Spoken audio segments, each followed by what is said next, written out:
Hey team, how we going? It is Kaz from In the Trenches with Kaz, and this is a Thursday night stream.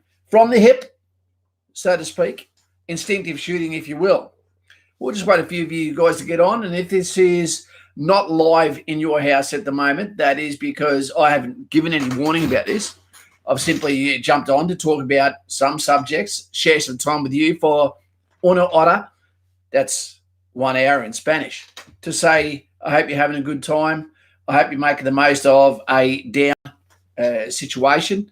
And I hope the shrapnel of what's going on doesn't affect you and your life too harshly. And it might take us several years for us to find out the full effects. AK, how you going, mate? Miss Angela, second off the rank. Good to see you there. I hope your afternoon walks are going well. Lauren is shining. And I hope you're well too, love, with a big heart thrown out there too. Mike Ledger, Drew HG, g'day mate. Neville Bloody Bartos, Clorox bleach is sweet. The smell of it. Cover crimes maybe. Overflowing stage 3 pit with water. Hope you dry at the moment, mate, but you're being paid to be wet every day, as we know, in the land of 343. That's Master Chief's world. The Halo, the gunslinger. The Australian infantry. So, mate, if I had a hat on, I'd take it off, I'd dip it for you, and I'd buy you a drink or a Coke or a coffee, depending on how long you want to talk for. Say good day to the buddies, say good day to the boys, the brotherhood, etc. Ryan Scully, here you go, mate. Rowdy B, here he is. For those that don't, that think that infantry is for dummies, Rowdy B was with me, okay, in Rwanda, and is now a scientist, so there you go. Hope for all, except for Kaz's fashion going very lumberjack as we speak. Thumbs up from Rowdy. Kurt Jenkins, hey Kaz, passed for PFA, all ready for enlistment on the 19th. That's coming up real close, Kurt. Kurt Douglas, we could call you. Spartacus, others would say. The dimple on the chin made him a hit with the ladies, and his son's a sexual deviant. Michael Douglas, like him too. Catherine Zeta-Jones was my number one pick at one stage in movies like Zorro, Lobo, The Wolf. That's not Zorro. Okay. Midway. Good to have you here, mate. Cuzzy, does that mean you're from New Zealand, bro? Hello, back to you. Lauren, I'm Mike Ledger. Ron Middleton. Middleman. Middle management. Mark Holden. I saw you on Australia's Got, Australian Idol, was it? Sean Davey, good to have you here. CC, you can't say no to him. Boom. AK passes PFA too, and so you should, really. Cody Geddes, Tony Sergio, good to have you here, mate. Jackie Smith, little ditty about Jack and Diane. Tama, good to have you, mate. Hey, Kaz, how are you? Did my U session and did well. Smashed the aptitude test as well. One of the scariest tests we'll ever do. How actually smart are you? I don't know. I don't want you to test me. I know I'm not 200. I know I haven't got an IQ of 140. I know I haven't got an IQ much over 100, and I'm probably a little bit below the century as well. But I've had a good time. I surround myself with smarter people than myself, which means I normally come out. Thumbs up. Riley Andrews. Brody's here as well. G'day. It's good to have you here too, Riley. Kurt Jenkins, good stuff. Andy Sue, are you related to Runaround Sue? I've known a couple of Runaround Sue, and I'm not talking about American Indians. Brandon, Cuzzy, if you're able to describe the experience of Kapooka for me and I wish to do infantry, then go up to commando. Describe the experience of Kapooka. That can be summed up in Hallway 11. Hallway 11! That's what it feels like. That's what you live by. That is the code that you go by. They are your quarantine family in and out of the dilemma that we can't mention for social media reasons. Mr. Patterson, good to have you here, mate. Johnny is live. Kurt, nice, mate. Yeah, the guy I had said push up as much as I can, but right up 2 hours early. That's it, man. You got to get there early. 5 minutes early is 2 hours late. Jackie Smith, 4 weeks ago until Kapooka for me. Look, I'm really glad. And there we've got Jay Hayes over there from WA, West Side. not cerebral palsy. Great to have you here, mate. I'm really glad that I was wrong. I thought that there was going to be the doors swing shut of Kapooka, the boot camp, Australia's version of our recruit training establishment, the home of the Australian soldier. I honestly thought it was going to close down. I did. I thought it was going to close. The reason is because at the moment, we're not desperate for anyone in our military. Should it be larger? Yes, it should be. I believe it should be larger. But it can only sustain an amount. And we know that the bell curve says at the moment we're screaming for people. 10 years from now, we might be screaming, we're screaming at people at the moment, but we'll be screaming for people in another 10 years. This is just part of that circle of life, so to speak. But is getting in. At the moment, apparently there's a 2-week quarantine before you start your training, which means you're going to be there longer, I believe. And then there seems to be a lack of PT once you get there because of civilian influence, civilian contractors saying that by the guidelines of whatever, as far as I'm concerned, the military is an essential service. And therefore, once you are quarantined, that's enough. And everything should be opened within the district of all military areas, all of it. You cannot afford to be sensitive, to be scared. If we're not scared of minefields, we're not scared of getting shot at, then we should, and as long as we're not passing it on to the elderly, so get rid of some of our warrant officers, we should be good to go. Or our hot dog ladies. John Doe, Flinny Russin. I know Mr. P, I'm here now, and that's what matters. That's right. It's good to have him here.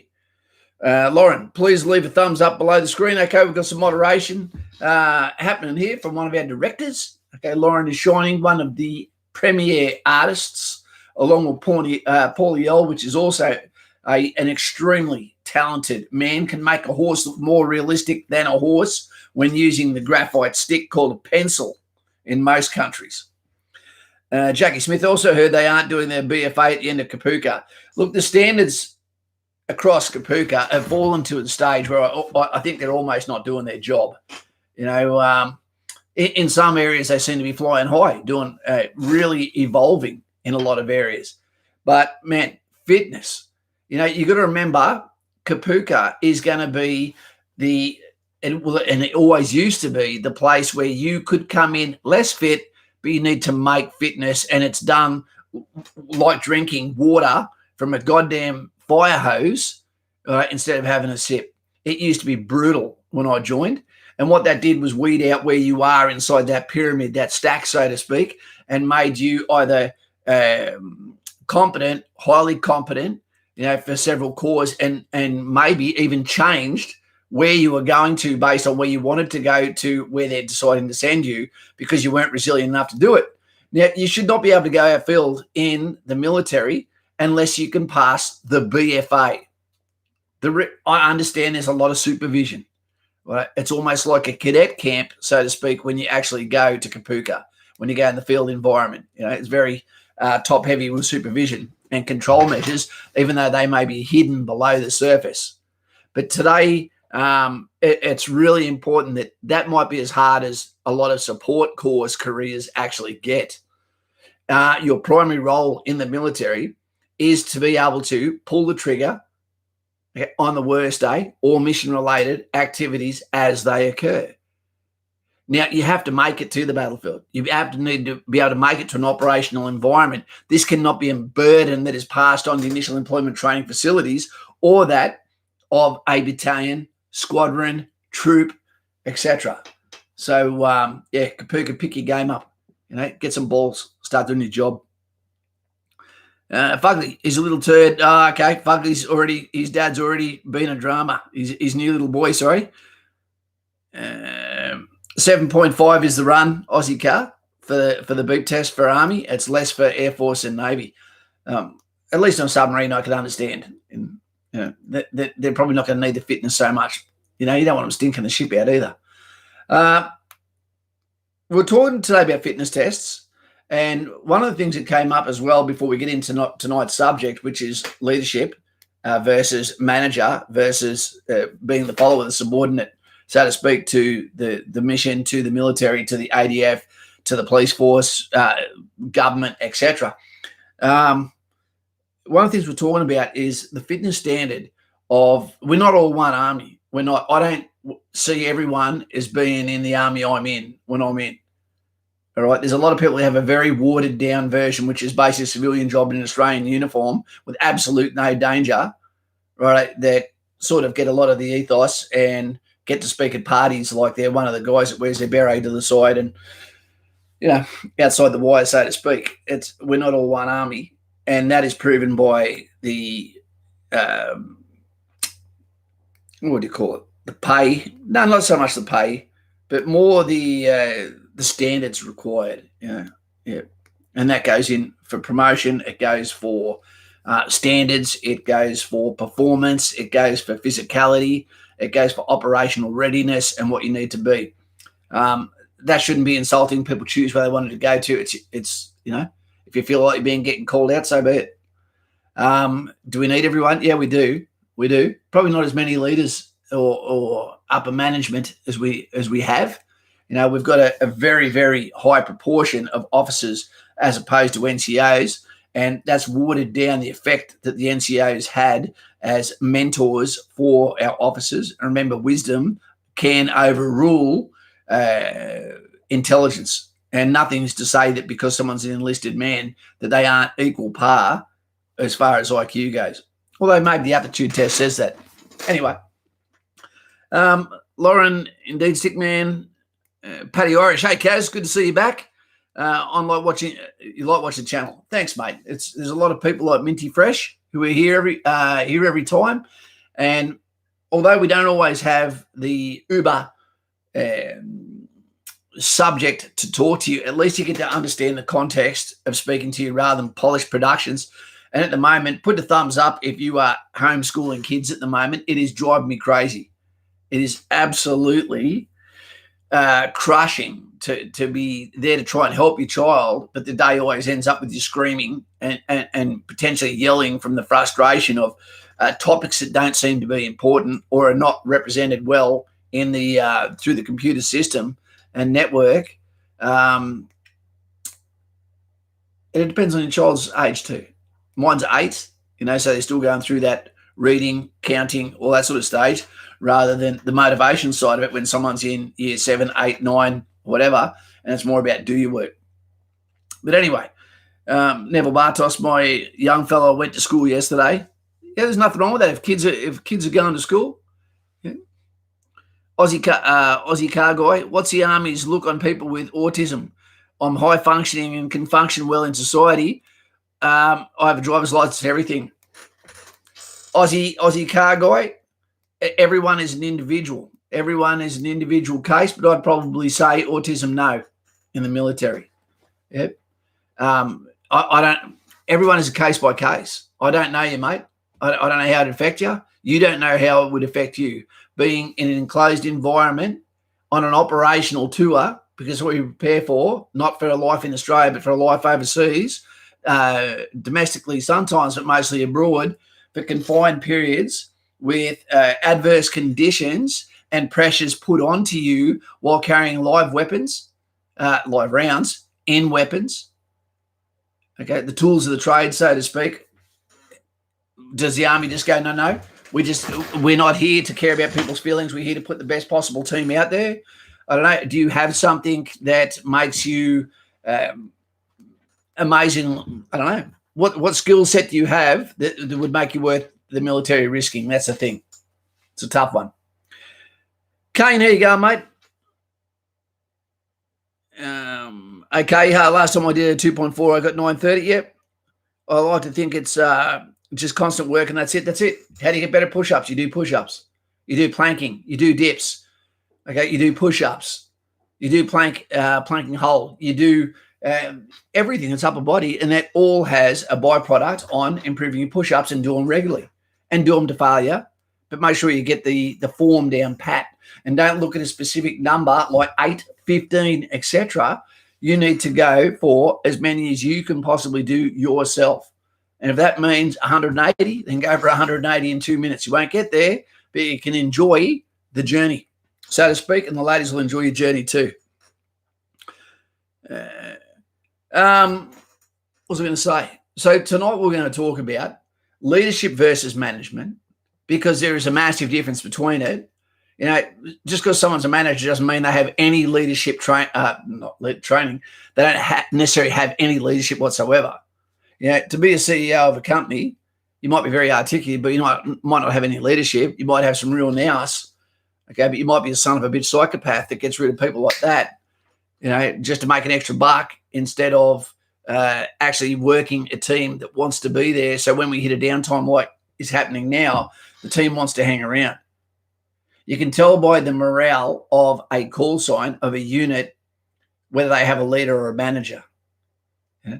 If you have good leadership, you know, that means they have to make tough decisions. Leaders make tough decisions. That's what they get paid for. Moral courage is what they need, and integrity.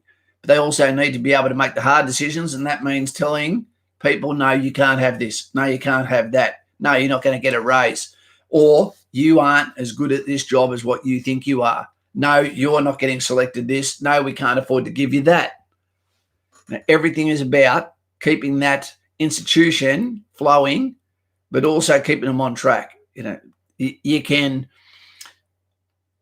look after, what do you say? You can look after your subordinates, but don't protect them. You know, if they make a mistake, you've still got to let them feel the horns, so to speak. You've got to be able to make a hard decision at their detriment. That's what they get paid to do. Managers, on the other hand, you know, different thing. They're there by appointment. They're not there because they showed great acumen in people going, I want to work for that guy, Jerry Maguire, so to speak.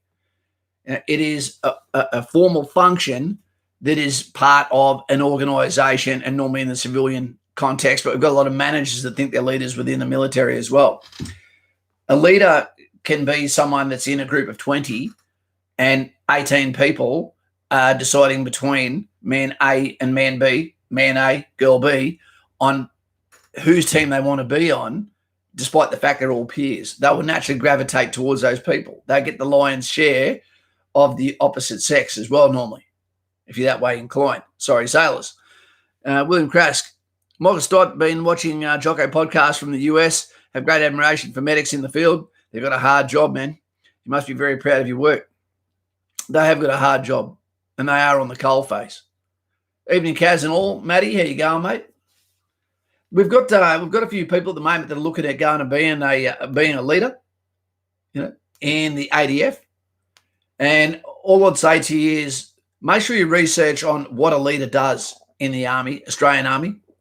There's a little bit of grey water there. You know, we've slipped away from what their role should be because it's so saturated in corporate governance, in the left has crept in, the political arm has crept into our military, our ADF, and it shouldn't be allowed. We are a non-profit organisation. We are there to represent the people of Australia. You know, we are there to get the job done. And if that offends people while we train, while we talk, while we work, then so be it. Because although we are there to represent you, we are not there to appease you. We are not there to make you clap. Look what we can make them do. We go by multiple law systems. We go by the military law system. We go by the civilian law system. We go by the Brotherhood's Code of Honour, which is not written down anywhere, and it's unforgivable if you break it. Hey, Anthony Youngson. Thanks, mate. Passed his PFA yesterday. Just got off the phone, passed my assessment session. Just want to thank you for your help and info, Kaz. Anthony, Tony Youngson, Mutsu Cow. Thank you, mate, and well done. Hopefully you get a date that propels you, catapults you into the coldest month of the year to enlist, which will be character building, make you the best version of you. And what it'll also do is put the sickle, okay, through the week that turn up unprepared, and that'll leave you with a better choice of positions that you want to go for. So good on you, mate, and thank you very much for the donation of your time, effort, and preparation for Australia. Matty Hurd, Jack Smith, are you leaving from Melbourne? Okay, 51 still spinning the spanners. Jackie Smith. Hey, Kaz, how you going? I'm going well, Jordo. Going well. Thank you, Jay Hayes. Yeah, we are at one for the Nutsu Cows. Well done, mate. Yeah. So when you go to join the military, one of the cautions that I'd say to people is actually understand what your role is going to be. When you go for ADFA, you're going to get a useless degree unless you continue that on. I don't even know why ADFA exists. I don't believe it should. I think it's a waste of taxpayers' money that could be spent on either equipment or more personnel. I don't think of a single reason. Tell me why. Tell me why they should have it. To me, it seems ridiculous to train someone in a university degree and then that just stops, not continued, and then they go to RMC and then do their bridging course and then go out as a lieutenant. That actual degree means nothing to them until they get up to higher rank, so to speak, and it puts them in the Big Brothers Club. Oh, you're an advocate, what class, so to speak. If anything, it puts a chip on some of their shoulders and they think that their shit doesn't stink at all. But when you get in the military, one of the things is, especially in peacetime, is there is this, it's a weird Lord of the Flies sort of situation.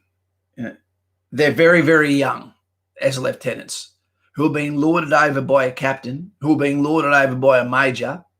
And by the time they get to major, they're normally pretty good. Yeah, and then by lieutenant colonel, and then they go on beyond that, and that means they're outside the unit, troop, squadron, so to speak. But there is a certain expectation, those that don't have unique or real leadership capabilities that allow them to go outside the flags, as Dave would say, for them to be able to be who they are. It takes opportunity to give them a chance to get outside the flags and do something, rattle a saber, put it up and say, follow me, and people do. Otherwise, it's just you're following the rules of someone else. Now, you can think, what sort of leader do I want to be? Do you have the maturity to have that, to do that, to be believable at the start? Because as a platoon sergeant, I would tell platoon command from the start, don't try and be their friend. Your job is not to be their friend, despite the fact you may even be younger than your soldiers. They might look at you and think you don't have the leadership that half the guys in this platoon have, yet we have to follow you. You better be smart, you better be fit, you better be good at your job, because what you do, what you say, affects the rest of us. Jackie Smith, not so cow. You don't have to go as high as the orange and the yellow here, team. This is for everything you have done, and also for the phone calls between you and me, from me just asking your opinion on something and you giving me some crazy advice that I've taken on board.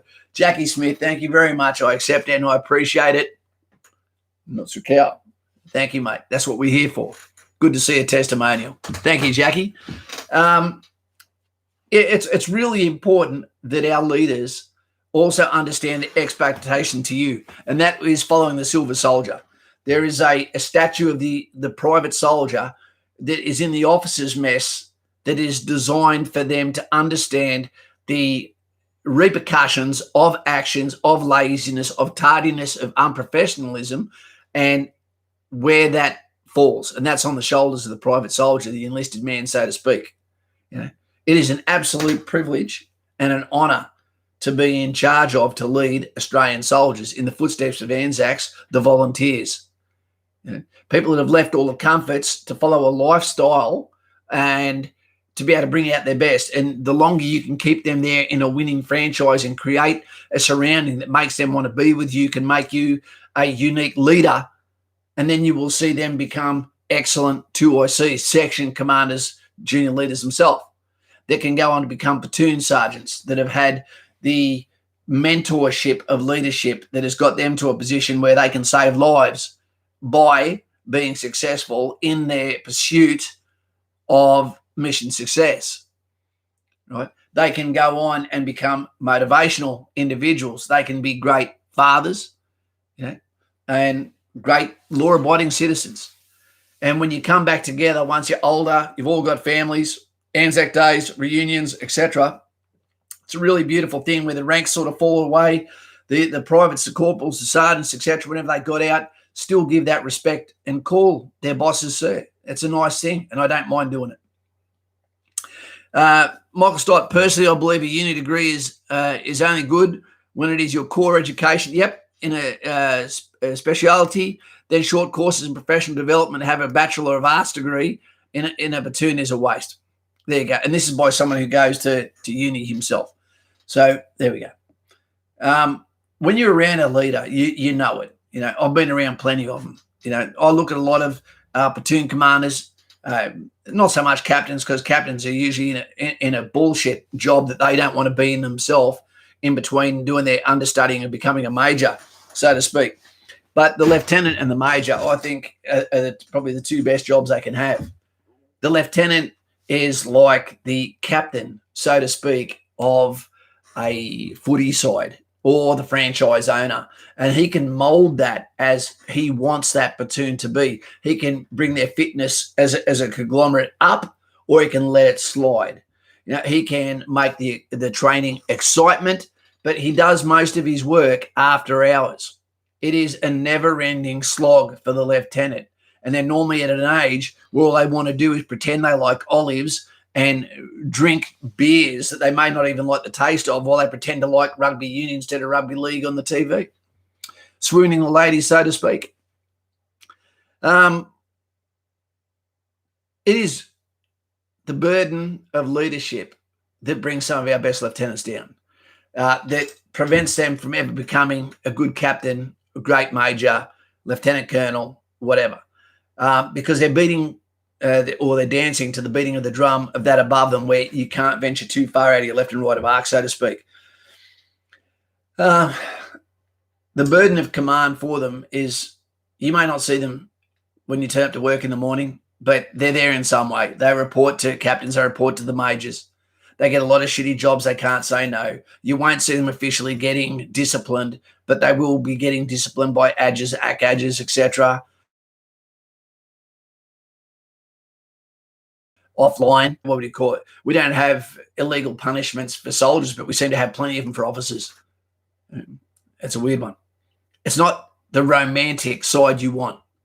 I believe they should be given horses so they get to stand out, be above the men, give them an advantage, give them their sword so they ride around all day, make them only carry a pistol so they can't do any damage with a rifle. I've liked almost every single officer I've ever had, and there was a lot of times, whether I was the digger, the section commander, the lance jack, the sergeant, the instructor, or the advisor, where I actually had a lot of pity for them, because although we make our mistakes in training, quite often those mistakes can stay with that person and don't allow them to grow. Now, the course we did in ROBC, the Regimental Officers Basic Course, equivalent to the School of Infantry's course, was fantastic.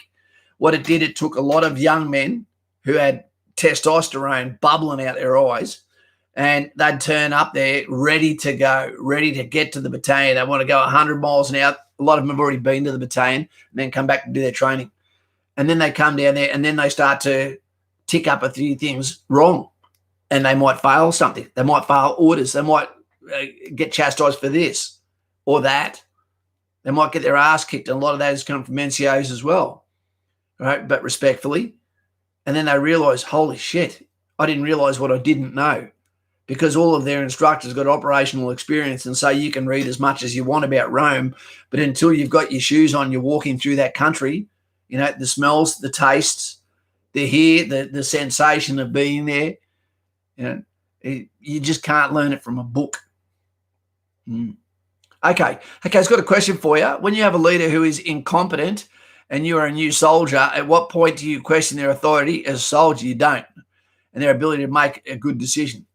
Mate, g'day, Rob. How you going, mate? Good to have you here. The soldier's job is not to do that. That's the platoon sergeant's role, to pull him aside.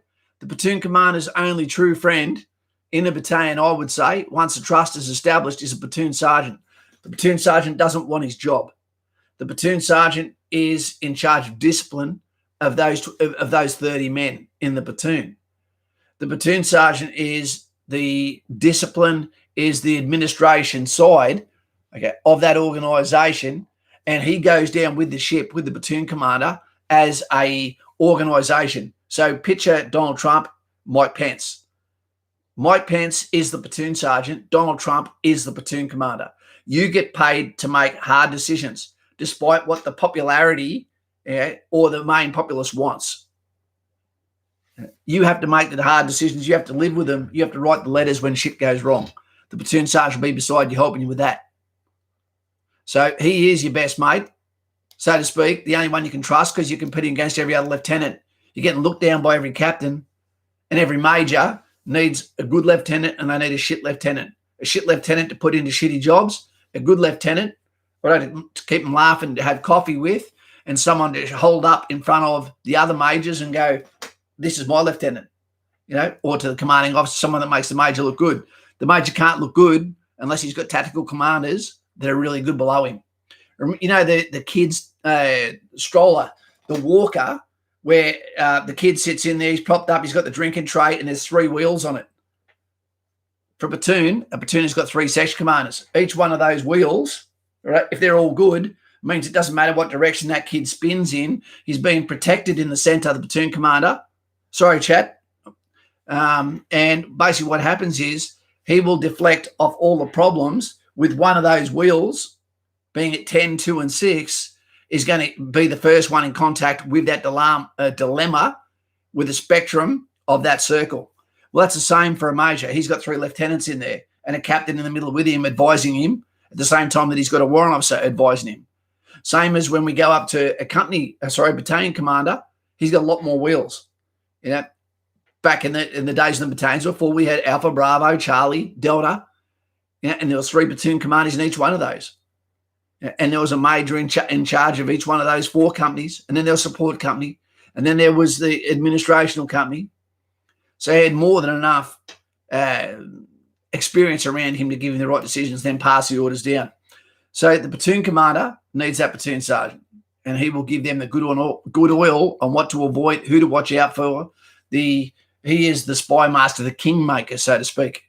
The next kingmaker is the warrant officer. The next kingmaker is the WO1. They're the guy in the shadows, the Red Queen, who sits back and whispers in the boss's ear to keep him going on a straight line. And in a family, the mum and dad do that. Sometimes the mum is the kingmaker. Sometimes the dad is. Sorry, I missed some questions there. Conan Penhale, sorry about the name there, mate. Have plenty of leadership experience, but does that same skill make much difference in military life, as it is a lifestyle, not a job? Conan, it is a lifestyle, it's a career, but it has real consequences. When they make mistakes, people die. When you make mistakes, you lose credibility. When you have no credibility, you won't be trusted when you do back briefs to officers, higher officers, to say, I'm the man to go and do that. Okay, wait 2 seconds. Madison, got an email today, got a PFA date coming up and might be going in late June. What's your cow, Madison? And you've got PFA tomorrow, haven't you? Or is that a practice one tomorrow? Remember, go as hard as you can. Don't worry about anyone else. What are your legs? Steel springs. What are you going to do? They're going to hurl me down the track. How fast are you going to go? As fast as a leopard. Then let's see you do it. Madison, you're going to do it for the channel. You're going to do it for yourself. You're going to do it for Australia. We look forward to hearing your results. Thank you very much. So back to your question, mate. Plenty of leadership experience. I'll look at things like leadership experience also comes down to dilemmas. What have you overcome? Who says that someone is a leader? There's a lot of people think they're leaders that are actually just managers. Yep. Who do you want to get a job? Who can you trust to get the job? Who's got enough money in the bank, so to speak? They've done enough things well that you can trust them to go out without supervision and get the job done. Implied tasks that you can give them the 2-up intent, that as a major, you can tell a lieutenant, this is what I need to do. There's 3 lieutenants here. Now give me a back brief on how I'm going to do this. I'm not going to tell you, okay, the way I'm going to think about it. I want you to tell me how you're going to do it in isolation from the other 2 platoon commanders, and then give me a detailed back brief. And then I'll take your expertise, your raw talent, and then I'll mix that with the raw talent of Platoon Commander 2 and Platoon Commander 3, who probably won't have planned in isolation. He'll have planned with his team as well. And they'll come up with those suggestions. Then a major will pick between those. Well, if you string enough things wrong together, then you may not get picked. What you do, what you say, might not actually be heard. It might fall on deaf ears, so to speak. Stickman, one of my uni majors is management. And while it's great for developing your bureaucratic skills and employment prospects, the leadership in academia is very lacking. Sticky, I'd say it's almost not there at all. Anything to do with the left means it's not there, pretty much. You can have a look at the whole Democratic Party, and there's no leadership in any of it. Yet they're still at the top. They're managers of a sinking ship, so to speak. They're not making hard decisions. They're making stupid decisions, trying to skip rope with the people, give them shit for their vote. It's not the way to do it. Make the hard decisions, and you live and you represent yourself in a way that people have trust that you're not lazy, you get the job done. It might not be easy under the leadership of someone who is good, but you know that at the end of the day, you will be there with the hand held high saying this is the winner. And everyone loves a winner.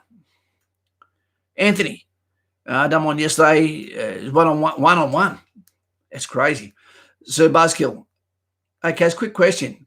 What level is the beep test do you recommend I aim for? Nothing less than 10. Nothing less than 10. Remember, when you get in the military, normally everyone will reach the lowest standards. They will reach the lowest standards or surpass it, but they'll come back to that as they get older, as they get injured. So you need to get as high as you can above the high tide mark so that when that gradual slip happens from injuries, okay, from time, from aging whatsoever, then you've always got that fat in between the standard you need to be at. Because when them administrational warnings start coming in, or you can't go field because of lack of fitness, or you start to stop actually finishing the things you start, it doesn't look good for you at all, mate, and your reports will go right down. Go for 10 at least. That will stop you before 10, I believe. But 7.5 is the score, but you don't want to be at 7.5. Elijah, not your cow, mate. Thank you for coming. Love all your videos, Kaz. Just completed my assessment day and everything went well. Just wondering what your thoughts and opinions are on the Royal Australian Engineers. I've said this a million times. They have the most amount of roles you can go for. They are the hardest working guys probably in the army, them and Ramey. No sooner is a job halfway done before there's another one for you. They're so under the, not under the thumb, they're so under the pump, so to speak, that, what do you say? They can't even afford to be regimental. Over there, they're like pirates, mate. They're like pirates. But I haven't met too many bad engineers. They might not look the part a lot of the time, but you put the technical equipment in their hands and they do a magic job. And when you see them on operations, what they create is amazing. Very skilled individuals. Madison, hopefully the end of the week improves. I hope it does too. I just hate the stress of homeschooling and losing the plot with your kid where you're there to help them, but at the end of the day, the price of that is the emotional tangle with the parent and the child and the frustrations that it's hard to come back from that when the so-called school ends at 3:30, right, and you're still going to 4:30. Right? And yeah, I don't like that. I don't like being the bad guy of my little girl. Ryan Ward, have you ever seen at LT get a beating from an RSM? Yeah, I've seen them. I've seen that, Ryan. Yep. I've seen officers get yelled at,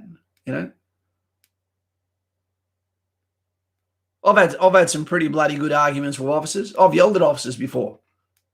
That one captain, where was he from? He might have been Engineers or Armoured Corps, I can't remember. And he just took a shortcut across a bloody parade ground, which represents our dead, because it was raining. And he had to come over and stand in front of me and explain to me what the situation was. and why he did it. And it was a leadership wing that he did it at. He tried to take it further, but he wasn't going to win that one. There was another great time where I had what was he? Was he a brigadier? Colonel? He was a red tabber. And he tried to cross the grass at Tuara. And I yelled at him and told him to stay the hell where he was. Actually, I think I said, stay the fuck where you are. I'll come to you instead. And ran over to him. And he was one of he was above colonel. And he was standing there, but he was a former 2RR guy, officer. And I said to him, what makes you think that you can come over here and just walk across the grass as a guest? And then he said, who are you? I said, I'm Sergeant Caswell. And he goes, do you know who I am? I went, nah. And then I looked at his name, saw his rank and went, oh, all right, sir, and saluted him. And he basically said to me, you did the right thing. I was doing the wrong thing. Good to see the standards still prevail here. Off you go. And I can tell you something. I'm going to do a bit of a call out here. There was a fantastic gentleman, and his name is Marcus Constable. Massive guy, okay? Former commanding officer. And the slack that he cut me was amazing. As an officer to a senior NCO, there was times he could have absolutely burnt me, and he didn't. Nicholas Haddock, standing RSM at the time, again, hat off to him. The patience that I've had with officers that have had for me has been amazing. Damien Green, fantastic. Captain Gooley, heaps of good officers. Captain Kleiman, now Major Kleiman. There was a lot of really, really good people. And you see the human side. Enlisted trainee officers going through the ROBC. The conversations you have with them, once you put some humour down and you learn through conversation over a coffee by talking about real life events, they're not your enemy. All they want is to be able to lead a good team. Just be careful, the familiarisation too early. Snowy, hey Kaz, good to see you, mate. Good to see you, Snowy. And it's getting a bit cold as we speak. Good camo. What type of questions to expect on the ADF aptitude test? No one can answer that, mate. Even the people at recruiting. It's an aptitude test. It's generic questions that get harder and harder as they go, and that's to test your IQ. And there is many, many sorts of IQ tests in aptitude tests that swap around, and all of those really will determine that you're in a bandwidth of IQ, because IQ was originally an aptitude test were there to initially decide on people's rank that they would be eligible for, etc. in the US Army. You can go on the ADF app, and I believe that there is something on the ADF app that will give you links to aptitude test, practice aptitude tests. But I hope you don't disappoint yourself. I wouldn't do one. I'd be nervous. Okay, Kynan, that's an interesting name, mate. Mine comes from many places, good and bad experience, but I've always had my team's back. I firmly believe that you are held to a higher account than your team. Yep. But you take that responsibility knowingly. Absolutely. And that's to, what do you call it? Sorry, guys, I'm firing from the hip tonight for you.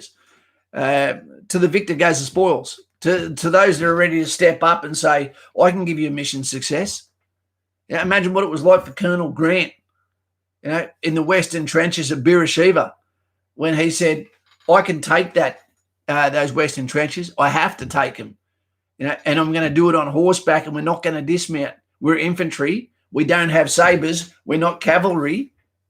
What we're going to do is with the bayonet and with the 303, and we are going to close with the enemy. We're going to ride under those guns, and we're going to smack the Turks, and we're going to knock them out. And that's exactly what he did. And he became a legend. You almost never hear his name, but do you? Colonel Grant. Funny that. Catonius, my favourite Roman. Okay, thing about the money, Madison. Is that for getting in the military? It's weird. The military gives you the chance 100 times over to rebuild yourself after catastrophic mistakes. What do you mean by that, Kaz? What do I mean by that? A lot of soldiers get out of the army with no money because they actually live in a fast lane. There's people that also get out virtually rich, depending on what they do with their money, so to speak, their resources. But you normally go in very young. You're normally introduced to a fast lane very soon after joining. Okay, from there, you have half market rent. You will be living with other people that are like-minded. Your focus will be on fitness, music, drinks, socializing. And in the back of your mind, you're thinking, I love this shit. I've got to do a Tully occasionally. I've got to go and live in Tyndall occasionally. I do things that suck very often. Yeah, and PT hurts as I get older, but I still get paid. I still have free medical. I still see me brothers every day. And I'm talking about ladies there too. I see me brothers every day. I've got a legacy that is getting deeper and deeper as I finish everything and make new friends, and then bring in new friends, some from special forces, others from other corps, as you get higher and realize your core is not as important as how good you are at your core and your ability to work with others in a complex workspace. And then before you know it, you've done your 10 years, you've done your 15 years, you've done your 20 years. And then you're like, well, shit, what do I do now? I've already gone through that many women or men, depends on what service you're in. And it can be a hard time to go, well, and pull up on the reins. But at the same time, you get such a fantastic life. There's guys that have not a razoo in the bank and then go on operations and then come back with 70 grand back in the coffers again. But there's also plenty of people that are inside the military and civilian life that are extremely good with money, save up all their money, and then have a catastrophic breakup and end up with nothing. There is no sureties in this life other than the fact that there is no sequel. You get this life once, Angela, if you're listening, once. So make it special. Live life. Don't go and work for Red Bull. That'd be a mistake. There's no one old with a Red Bull helmet on. But 45 minutes, thanks, Mr. P. Lauren is showing ribs hurt for everyone, Anthony, but generally chest and stomach hurt for men and lower backs for women. Oh, what's this for? Your body will slow down. You'll understand when you're in military, and it doesn't matter what corps you're in, why Cameron Smith wants to get out of NRL, why an apex footballer or sportsman gets to a certain year and the money means nothing anymore. They're done. It's because they have a legacy. 2, they have a family, and 3, they have resources. All right. They've ticked off the boxes, and then it's time to go back out into the pastures. And there is nothing better.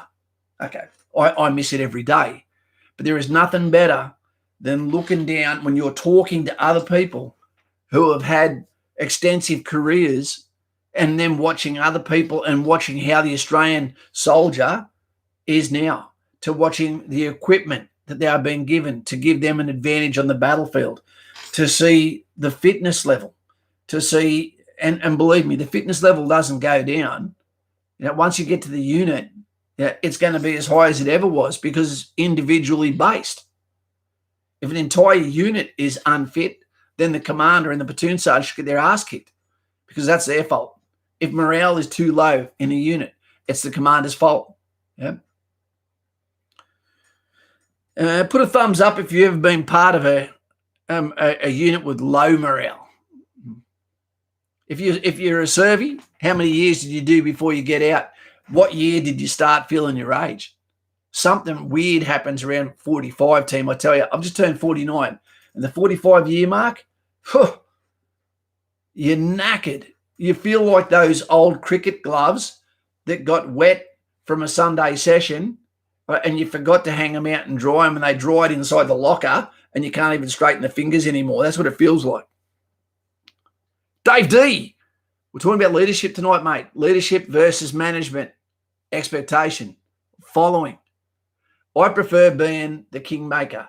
I prefer being a follower. There is advantages and disadvantages to being the GI, general enlistment, to being the officer. But they've both got lists of their own. There's some crossover in the center. The burden of command can be tough and it can be very lonely. There's a lot of late nights. Okay, there is a lot of waiting until you are suppressed by fatigue that basically you're going to get tested, at the worst possible time for you. And you're going to be surrounded by a team of people that also are seeing themselves as those alpha males, so to speak. And that can become very tough to compete inside a crowd of people that are like-minded and sometimes very selfish.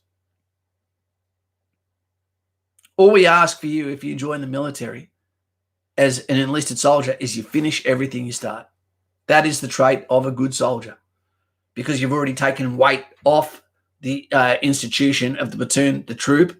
Mr. Buccarini be able to tell you, as a signals detachment, if you're down one person, you've just added hours and hours and hours to each shift. Finish everything. Be fitter than you need to be. Administrationally, don't create problems for the platoon sergeant. Don't be on the radar, and always look after your buddies. And other than that, every day can be fun. Every day. Snowy, do you think the burden of command is more in NCOs than higher ranking officers? No, it's definitely not. It's for NCOs, not at all. We are supporting the ship. We can go down with the ship, but we've got the knowledge to be able to get ourselves out of the problems, or so we should have.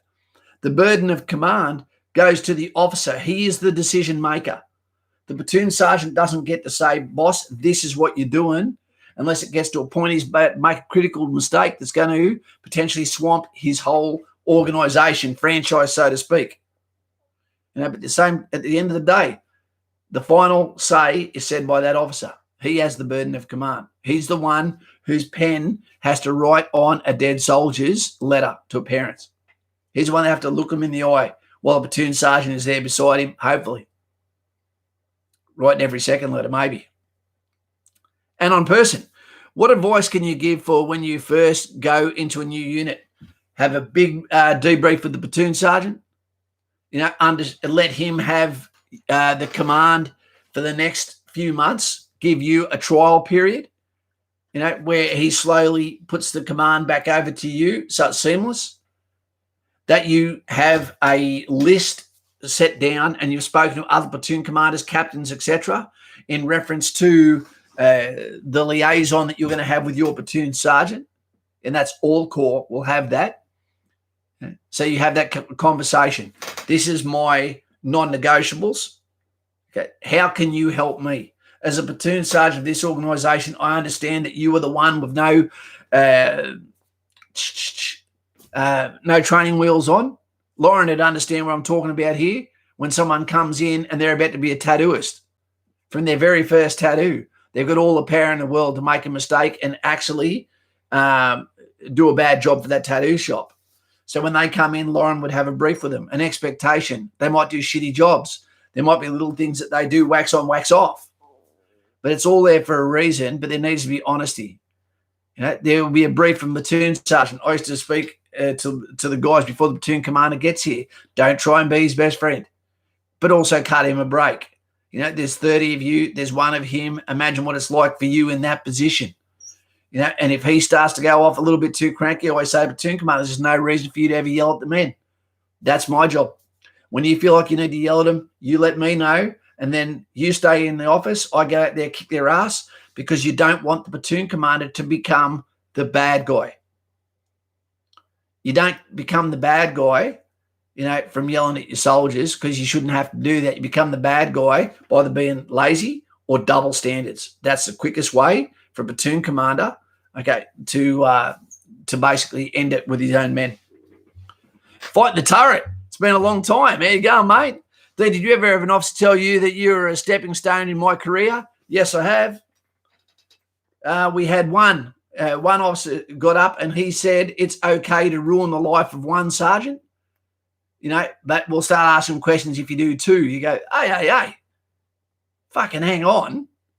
Okay, we're talking about an armoured corps guy fighting the turret with SWAT. I don't know if you want me to mention your name there, Scotty, but sorry. But armoured corps sharing the front line together. Although he's hiding behind the armour, while I'm hiding behind okay, my upper body strength and body armor, so to speak. But it's great to have those guys at our side, and having worked right beside Scotty, okay, in brigade headquarters, etc.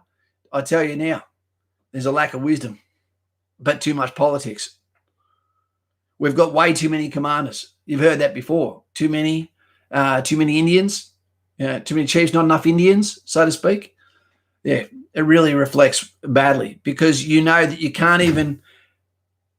Calvin Boss, can you join with a lazy eye? You can join with a lazy eye, but the medics will decide on that. People like Stoddy will make those decisions as you go through the assessment phase, which is the medical component, okay, of enlistment. Now, you could say you've got two lazy eyes if they catch you asleep on picket or in an ambush too. Mate, I don't know how bad it is, mate. It depends if it's your master eye, Calvin. It depends if it affects your job. You know, I don't know. Go through it until they say no, mate. Scotty, yeah, mate. I had one of our guys, Zerg, from our channel, doing well at RMC. I didn't know you were still. I didn't know your channel was still going, mate. Dane, the great Dane. G'day, Kaz and team. I hope you're doing well. I am doing well. I had to come on here, mate, because I haven't been on for days. But not only that, I binged on some videos in between teaching my daughter homeschooling today about people saving animals, and that shit puts a lump in your throat, puts tears in your eyes, and it brings the compassion out in you. I saw a dog today that was laying on top of another dog that had been hit by a car on the road, and it was barking at cars that are coming towards it to try and save it. Too late, Benji. Calvin, and good luck there, mate. Good luck. We need as Calvin Boss. It's a pretty big name there.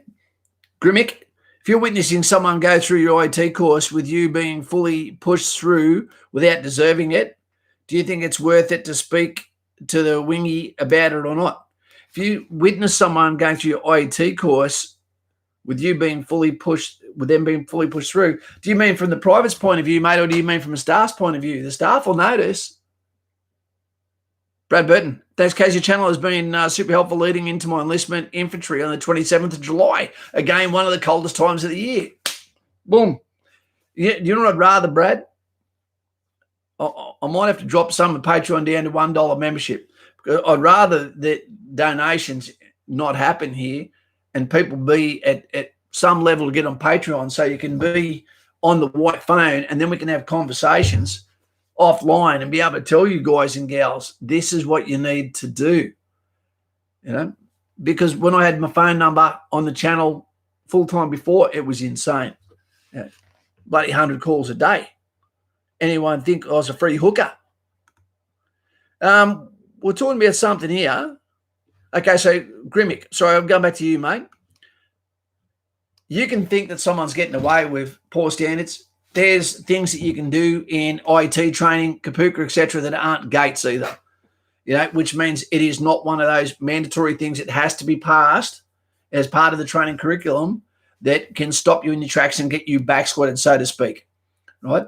So it's not up to you if you're not the instructor. You'll get caught. They will get caught out, or say you'd like to think. Yeah. Once they get to final parts of training, they'll come unstuck, mate. They'll come unstuck. And you know what used to happen when I was going through? Everyone in the section would come over and have a word with that person. And you'd say, you are going to lift your game. You are going to do this. What if I don't? I won't tell you what used to happen. Right? But we had free medical. Yeah. But there's a difference between someone being incompetent and someone being lazy too. If someone's being incompetent, then until they get back squad, you be a battle buddy. You're going to put your arm around them and go, mate, I'm going to help you through this because in your best interest to be good to them, because it might be you that's failing something tomorrow. Where are we? Someone had something there. Where are we?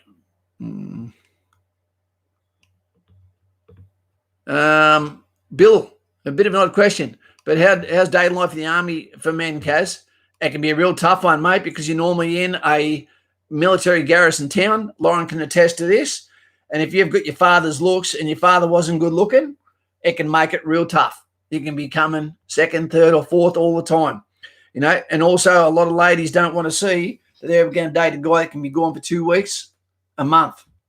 That can suck for them, right? Eventually, but once you married them, they'll look forward to you going. Someone was writing something about ladies up here. What did Custer say at the Battle of Little Bighorn? I don't know. What did he say, Billy? A bit more question. No. What do we got there? What have we got here? Full Metal Jacket, no dramas, mate.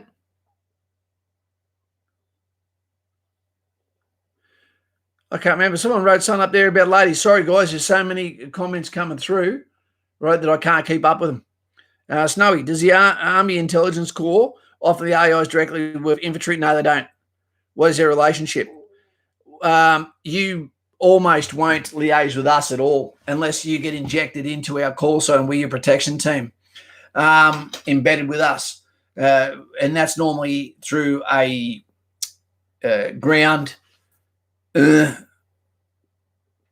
analysis team.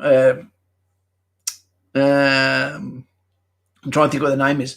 Basically, what happens is INT, and you've got INT in your battalions, right? Where when all the patrol reports come in, all that information that leads out of that and mapping, etc., and things that may be different to the picture of what's going on changes in the atmospheric, so to speak. That will all go to intelligence.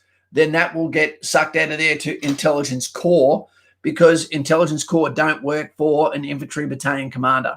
They work for a brigade commander. They're a brigade asset, but that information will filter down about our region and the plays that are happening in with that, and how something in Sector Cobra might affect in something in Sector Redback. And then from there, we might go out and do something, a supporting effort with other areas of influence, right, to be able to have a say on the bigger picture. So we don't often get human intelligence teams come out with us. I don't think I've ever had an intelligence team come out with us, ever. It might have happened a lot more with some of the SOCOM guys, Special Forces guys, right, as they were going through villages, etc., to be able to basically hold someone's head back and go, is this the guy? That's the guy. They're very valuable, right, and they don't stretch very far. Mr. Buckaroony, hello. Been cooking up a storm and nearly missed it. Hope you're all well. We're all well, mate. We're all good. Just going a bit crazy with the bloody, what do you call it? Going a bit crazy with the homeschooling, mate. Fighting the total swat. I love your new 2.0 channel, especially that killer fly that tried to fuck me up. Which one was that? I'm not sure what that one's about. Mr. Buckaroony is a North Queensland fella. He's got an excellent YouTube channel, real camping outdoors sort of theme to it, feel. A great guy, great family. Him, his brother Ken. What can I say? It's worth subscribing to. He's also a veteran as well. JC, we haven't seen him on tonight. I hope he's okay. Lauren, kind of nice starch my bed linen and then ain't about my hospital corners.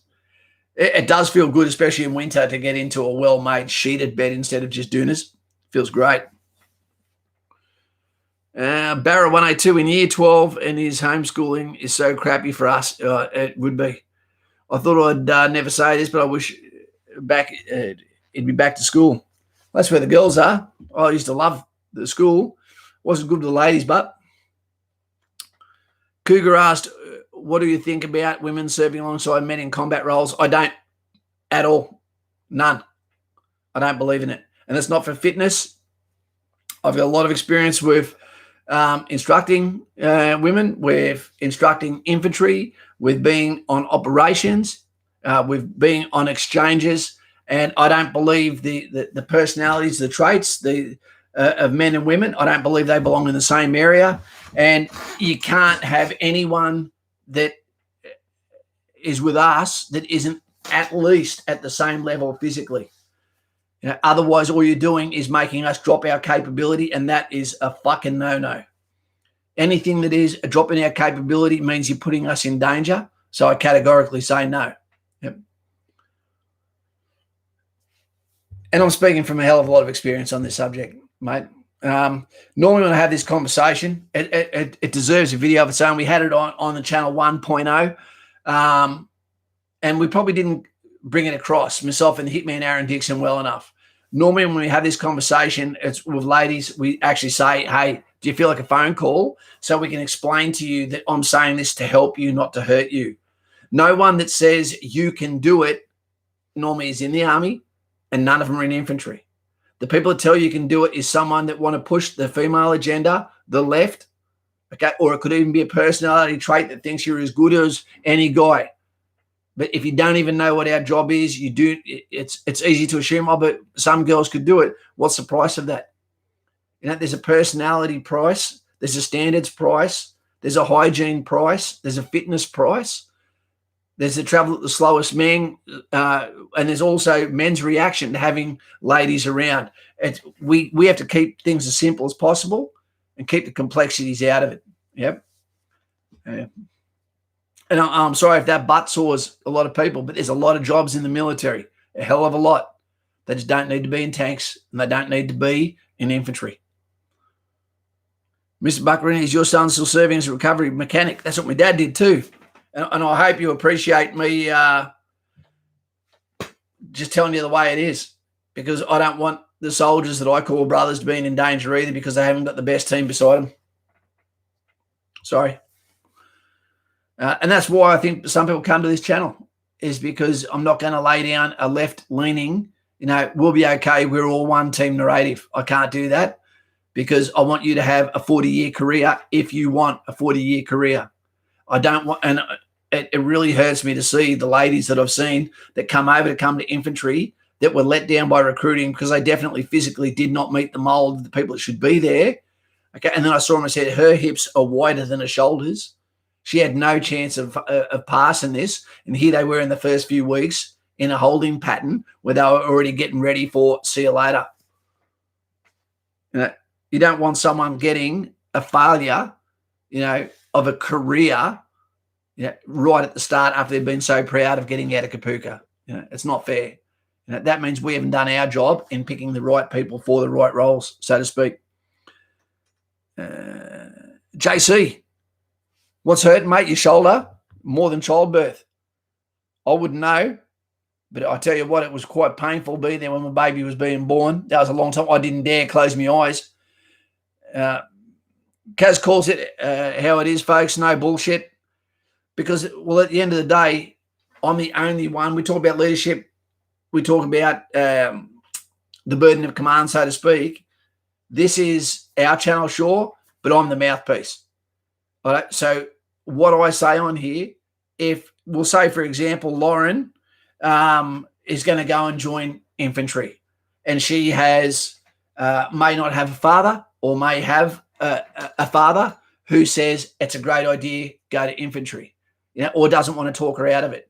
And then her friends say, yeah, do infantry, you can do it, because she's very fit and she can do her CrossFit. And then she gets to Kapooka, which has got very, very low standards. Right? And then all of a sudden she thinks, I can do this. And then she gets to infantry, the School of Infantry. And the first time she picks up a Mag 58, and she's like, oh, this is not what I thought this was going to be. And the PT is so hard, and her standards she has to meet, which are 8 at recruiting. Okay. And we're expecting you to do 60 or 150 to 250. I'm not talking about 2 minutes. I'm talking about over a session, while also doing all the activities. She starts to fall behind, and then that fatigue starts to set in, and then delayed onset muscle soreness. Okay. And then you've got to make excuses for why I couldn't do it because of this. And then that delayed onset muscle soreness becomes injuries. And then it can become more excuses. And then it can tap onto failures of smaller things. And then it can be, how did I get in this mess? And then a section commander looks at you, because they're section commanders, not instructors, and he's going, well, I've got a female soldier here named Lauren. If I give her the gun, does it look like I want her to fail because I'm giving her the heaviest weapon in the section? Or if I don't give her the gun, does that look like you're just trying to help her through because you won't give her the weapon that everyone has to be able to carry? So which way do you go? Do you give her the weapon, or do you not give her the weapon and be damned for either way? It's a really tough gig. It is. It's already hard when you've got a soldier that turns up who's built like Bucko, big fella, and then you get a smaller guy and same deal. Why should he have to carry the gun just because he's a big guy? The smaller guy, maybe he needs some toughening up. Maybe he needs some meat on the bones. Maybe his structure, his scaffolding needs to really go through the land of hard knocks to turn him into a man. But what if he fails? And you have failed him because of the decision that you thought you would make him stronger by giving him the gun, and it actually ultimately made him the weakest one. Because the activity you do after the first one, after the third one, after the fourth one, while being wet, while being cold, while being hot, while being chafed, while being sore, things don't stop. It doesn't stop. It eventually breaks you all down. The strongest guys, you will see them, they look like a mess. When we come back from, ask Lauren what we look like when we come back from overseas. Ask Dottie. We come back like savages. I lost 10 kilos on one of my trips, and I was only 70 kilos at the time.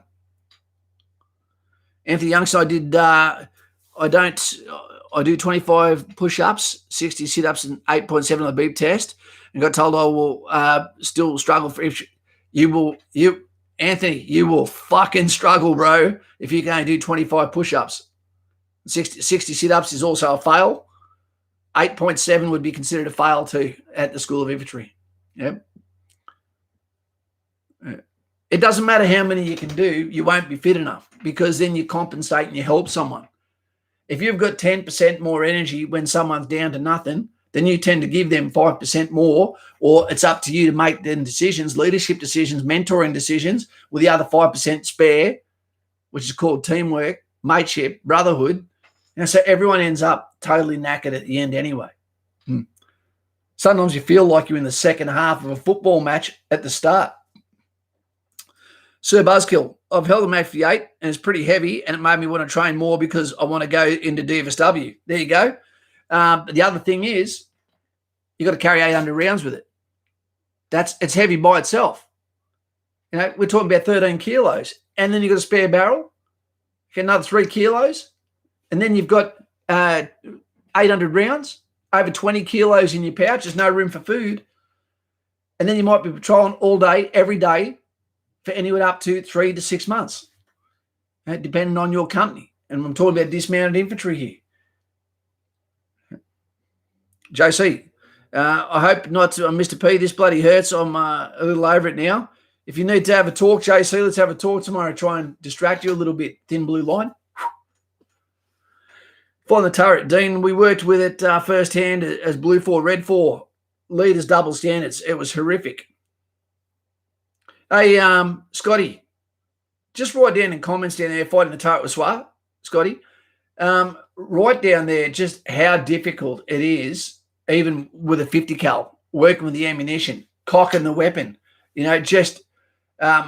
Armor is a different fitness. It might be you're driving around everywhere, but as soon as we're in the back of an armored vehicle, we're sucking off the invisible man as quick as we can, trying to get some sleep in because we don't know how hard we're going to be working next. If you see a soldier gobbing off and talking all the time, chances are they're a brand new soldier and they don't know to get the sleep in when they can. It's like if you're a brand new dad, whenever you can, you get that sleep leading up to that pregnancy because you're not going to sleep ever again. So with Armored Corps, for some reason, there's none of this, you've got to have 8 hours sleep. It is for transport. It's more than that for helos. But in the tanks and the APCs, they seem to be going all day, all night. Poor drivers, when they stop, they've got a lot of jobs to do too. Rusky Dog, my father served in the Australian infantry. He said you talk facts, but sometimes you make some things over dramatic. Well, that's true, Rusky. But, at the end of the day, you have to be able to give context to someone that absolutely does not know what they're talking about or what they're in for.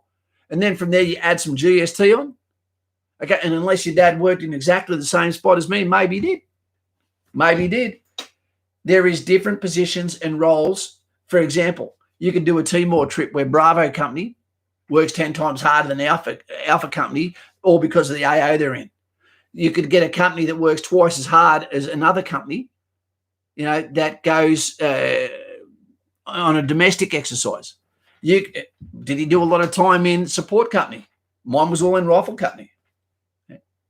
I spent all of my time, other than my last couple of years, in rifle companies, or instructing.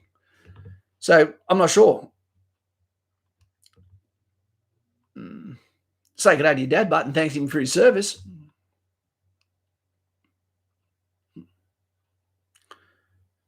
JC, I had 5 of those, Mr. P. Sadly, they didn't work. Ended up with a tendon, kept tearing from the bone. Now I've got screws and anchors holding it together.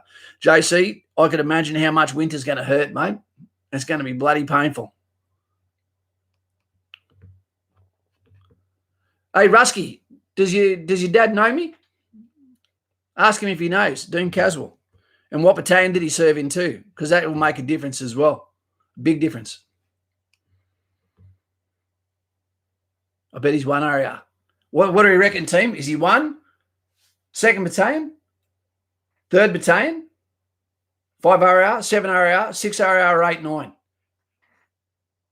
Who was your dad with, Rusky? What else we got? Lauren, I couldn't handle the smell after 2 weeks bush. Because the first thing soldiers want is a tattoo, isn't it, when they come back with their money?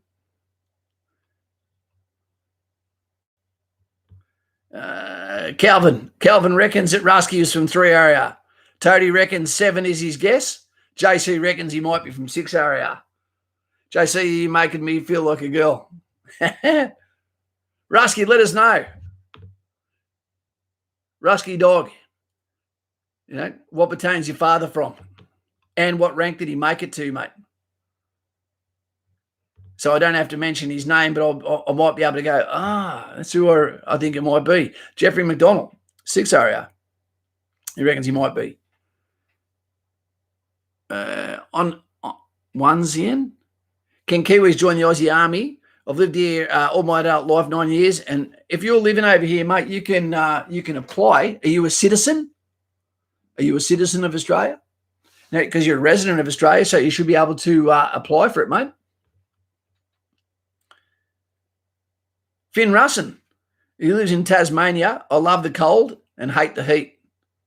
There's a big difference between dressing for the temperature, mate, but being infantry and being wet and living in it and not knowing the next time you're going to be warm and having to hug a man out of pleasure.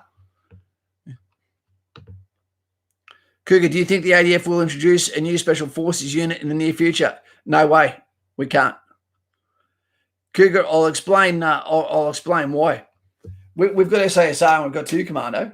As it is, we don't have enough infantry guys for them to be able to really draw from their recruits. It used to be fine when it was SASR and they took the best of our guys. But then Sergeant Miles, they took the best of our guys. But then 2 Commando came after it went from 4 AR after the delinking of the 2nd 4th Battalion. That was my unit. And then I stayed with 2 and 4 AR went down and became the fertiliser for the 2nd Commando Regiment. They worked very bloody hard to get that place up and running. What was I talking about? Yeah. And so they became an additional unit that was taking shitloads of people from infantry because you have to be infantry to go to 2 Commando. So what that did, that means every time someone gets above a certain level of either leadership, prowess, gets pissed off of sitting on rocks, decides that they want a little bit more, maybe they're single again, You know, maybe they've come back from operations, they want to go in a different way, then they go over to Commando. So now we've got two franchises that are taking guys from the battalion. God bless them. They do a great job. You know, who dares wins, you know, without warning. But it's not good for us every time we lose a good person. And that's been going on back from the Praetorian days.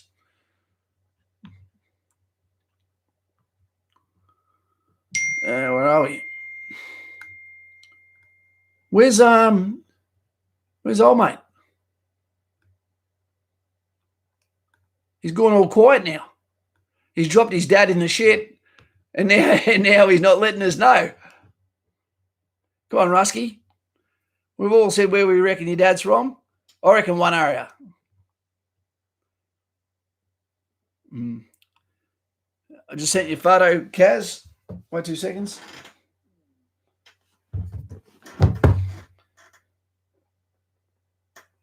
Oh, yes.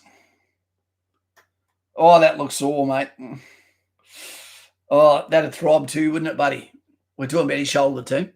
Get your minds out of the gutter, bloody sailors. Darcy R., I'm 16 and a half and in year 11. I don't like school. You're not meant to. And have wanted to join the infantry for a while now. I'd like to join at 17. Too young.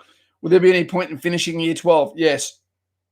At the moment, mate, there is a big line for infantry, a really big line, right? There is no definites that you would get in. If I was you, a method of entry that you could do is get your three choices. Obvious ones would be infantry because that's what you want. The other one might be School of Gun Armoured Corps. Another one might be considering the DRS system. I wouldn't, but they won't take you at 17. And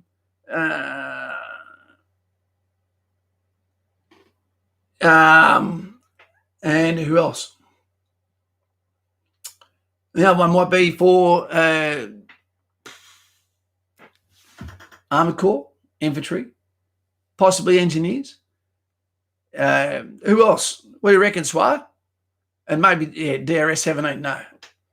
So get your options out there. Think about the pros and cons. Put your application in while you're still going to school. Understand we want you to do well at school. We need you to do well at school.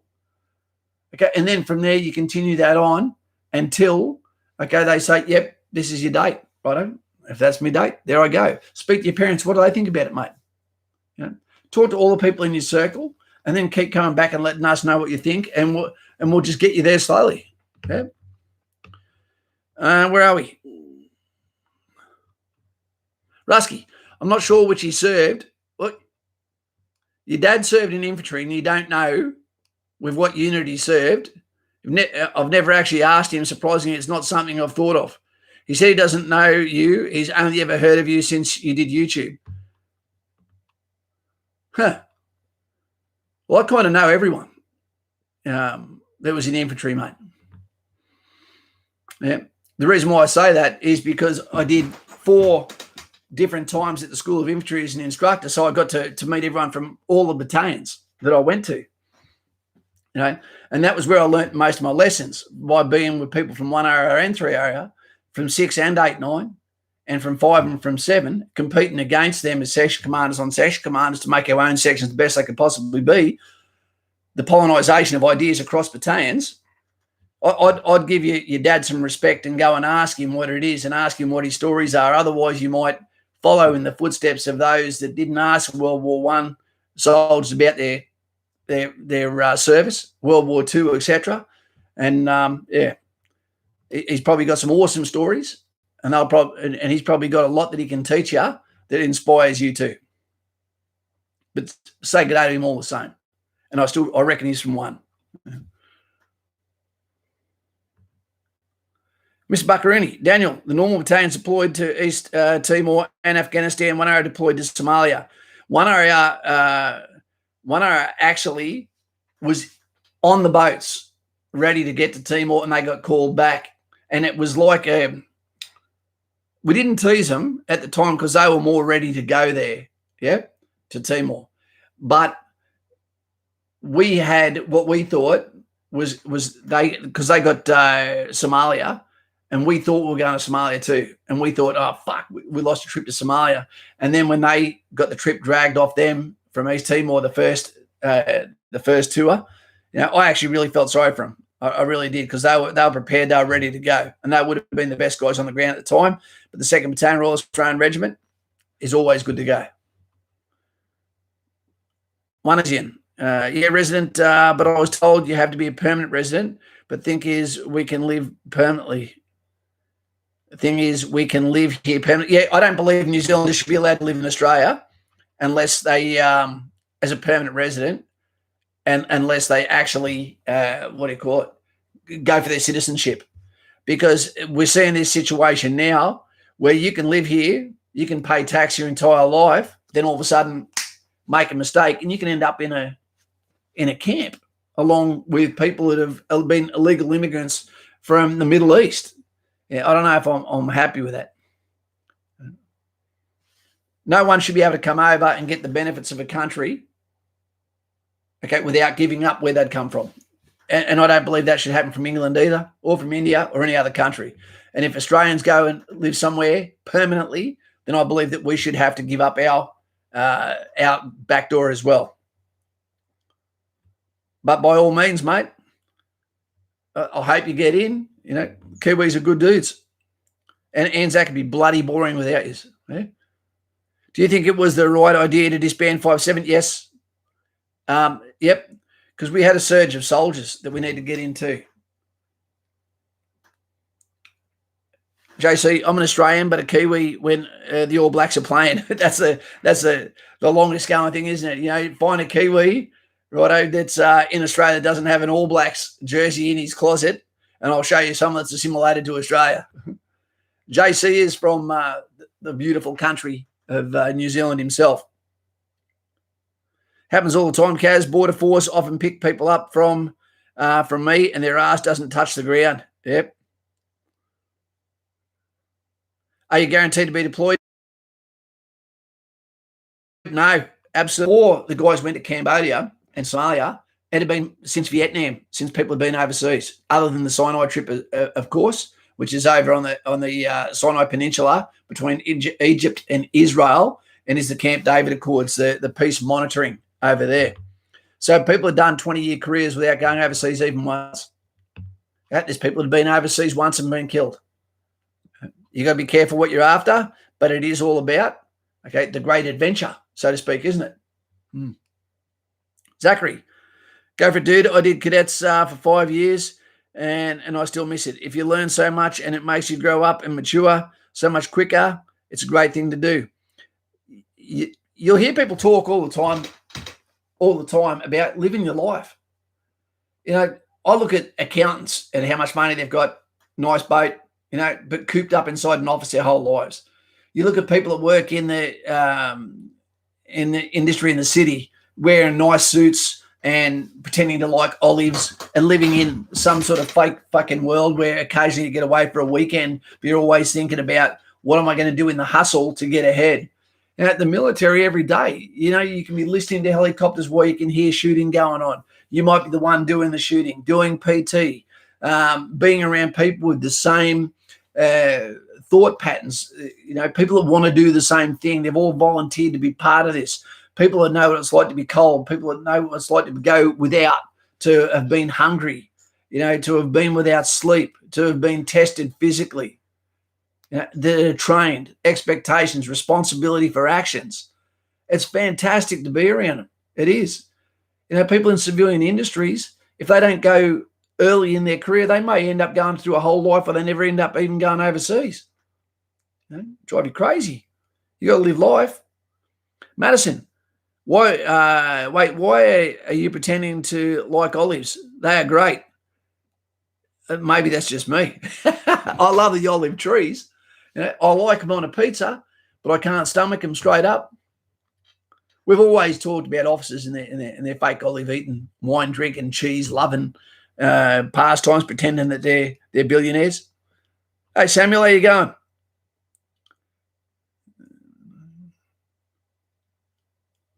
Everything we do in Australia is to test for a hard day. The training is actually harder than being overseas. And the reason why I say that is not because it's dangerous in Australia, and it definitely is dangerous in Australia. It's a controlled environment, but there's just too much politics in Australia. When you find out you're going overseas, you almost hear the arm go shh, and just all the paperwork fall off the other side of the table, and you're going, why was it so important for so many years, and now it's not important? Why are we doing it if it ain't important? Because an operational restraints, and all of a sudden it's like you've been hit by a car. Okay, the body goes into shock, the blood runs into the major organs, and it only worries about the things that matter. Fitness, getting your will done, inoculations, getting your weapon zeroed, right? Doing a kit check, and then briefings, getting ready to roll. That's all that matters. All the other paperwork, duck shoved. What we need to do is we need to get a whole bunch of new clerical people. Get people in for the clerical jobs, so that if you're in infantry, you don't do paperwork. If you're in armoured corps, you don't do paperwork. Your job is to work on the tools so that you can make those smooth muscle memory actions, whether that be tilt right, cock, lock, look, going through your load action instant, and back again, and testing your weapon, doing your weapon drills.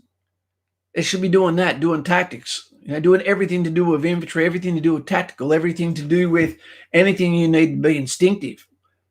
And when it's not that, rest, making your arms bigger, swimming, having a ball. You don't get in to do paperwork, you shouldn't have to do it. One of the stipulations of doing all the hard work with the pack on your back, or sticking out of a turret with the water pissing down on you in tropical environments, getting bogged in a vehicle that weighs 40 tons and only having 2 people to get it out. The trade-off is you shouldn't have to do the paperwork, but now they want you to do both, and that's wrong. Anyway,